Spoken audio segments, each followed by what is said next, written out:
Did you know that someone in America has a stroke every 40 seconds? And after the age of 65, your risk doubles with every passing decade. Now here's what might surprise you. Up to 90% of strokes can be prevented just by changing what you do in the first 10 minutes after waking up. Sounds too simple? Well, I used to think so too. But after seeing my neighbor record a healthy 68-year-old collapse on his porch one morning, I started to ask, what are we missing? How could someone so careful, so disciplined, end up in the ER without a single warning sign?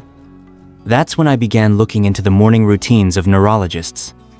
Those who study strokes every day, yet rarely suffer them themselves.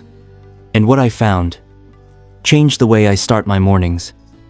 Let me walk you through 6 small habits that could protect your brain and your independence for years to come.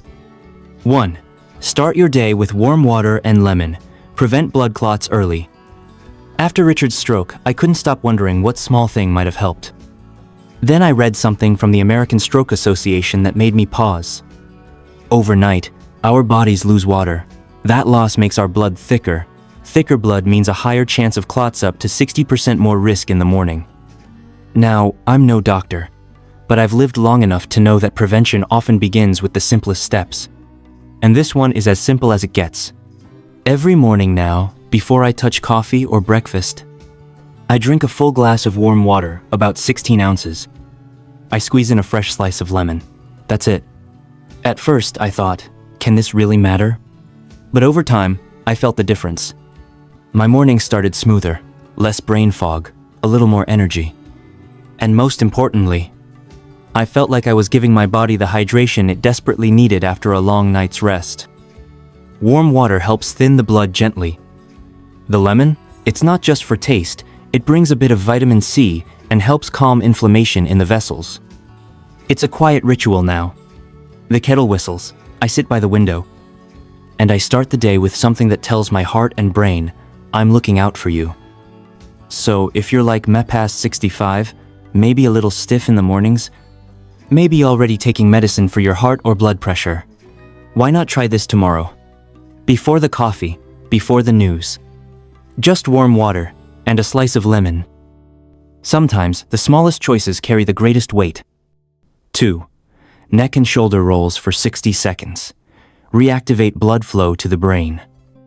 After my warm lemon water, I take one more quiet moment, just 1 minute, to loosen up my neck and shoulders.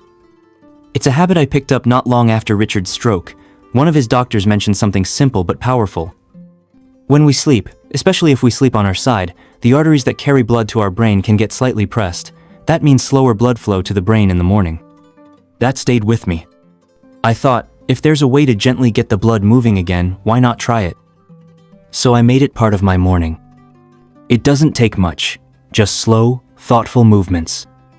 First, I turn my head gently from left to center to right. Each side, I pause for about 5 seconds. Then I lower my chin, feeling the stretch in the back of my neck, and lift my head slowly again. Lastly, I roll my shoulders back 5 times, nice and easy. That's it, 60 seconds. But the feeling after? Clearer, lighter. Like someone quietly opened a window in my head. They say this little routine can improve blood flow to the brain by nearly 43%. That's not just a number. That's more oxygen, more alertness, and a little extra guard against those off mornings we sometimes wake up with. Some days, I do it standing by the sink. Other days, I'm still sitting at the table, warm mug in hand. Where doesn't matter. What matters is starting slow and letting your body catch up to the new day. It's 1 minute. But it reminds me growing older doesn't mean growing stuck. We still have power, even in small things, to care for the one body we've been given. 3. Anti-inflammatory breakfast. Repair the brain's blood vessels. After a warm drink and a bit of gentle movement, it's time for breakfast. Years ago, I would have reached for bacon, toast with butter, maybe a muffin. It tasted good, but I never stopped to think about what it was doing to the inside of my body. Then one winter, my doctor showed me a scan of my arteries. He pointed out a few spots to knee buildups starting to form. Your breakfast he said quietly, might be part of the problem. So I changed it. These days, my morning bowl looks a little different. I start with a few spoonfuls of plain Greek yogurt, nothing fancy, no added sugar.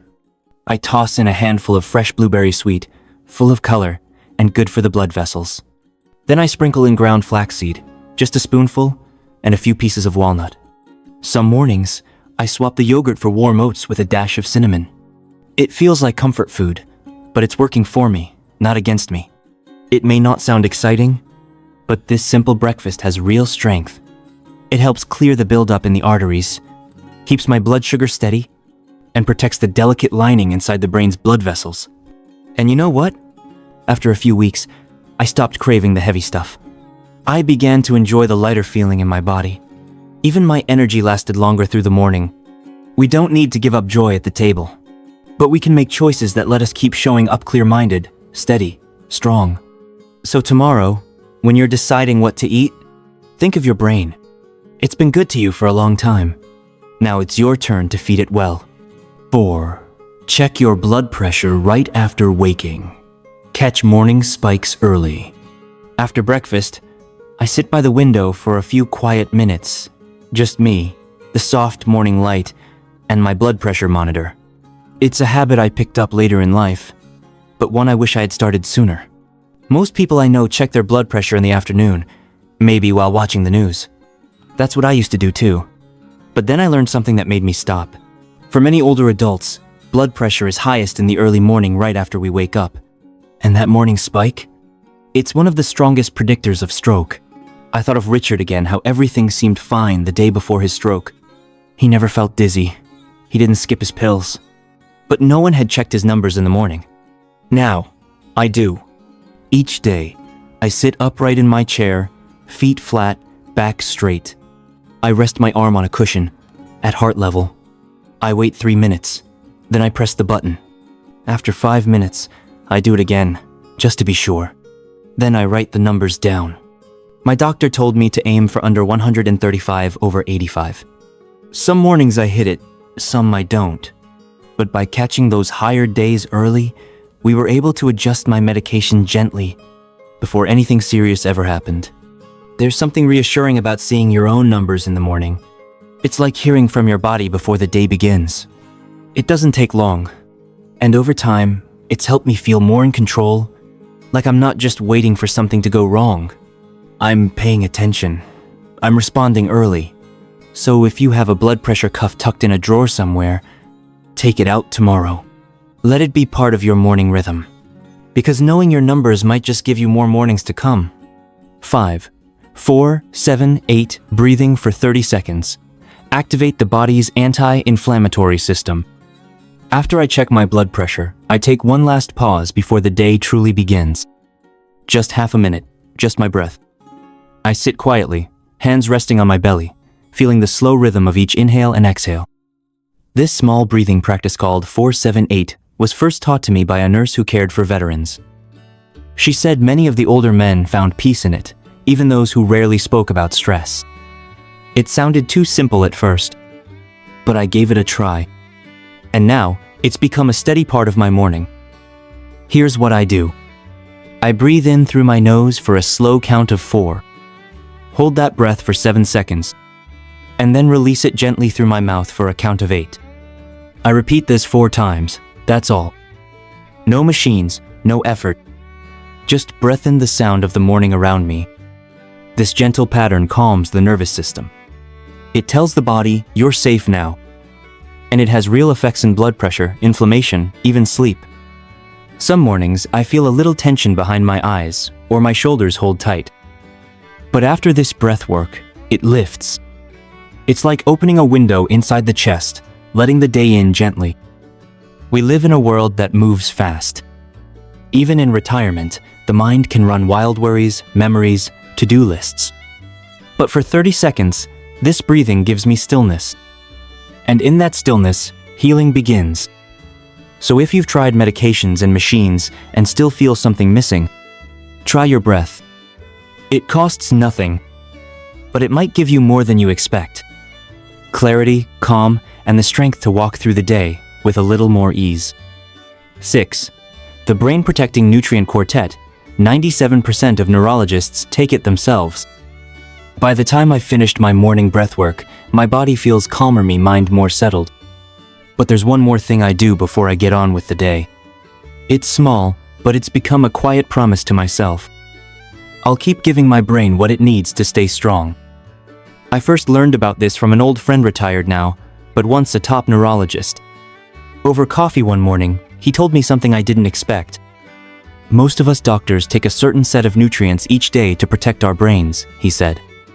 But we rarely talk about it with patients. That caught my attention. He handed me a slip of paper, 4 names, nothing fancy. And I've kept that list ever since. First, omega-3s, at least 600 milligrams of EPA and DHA.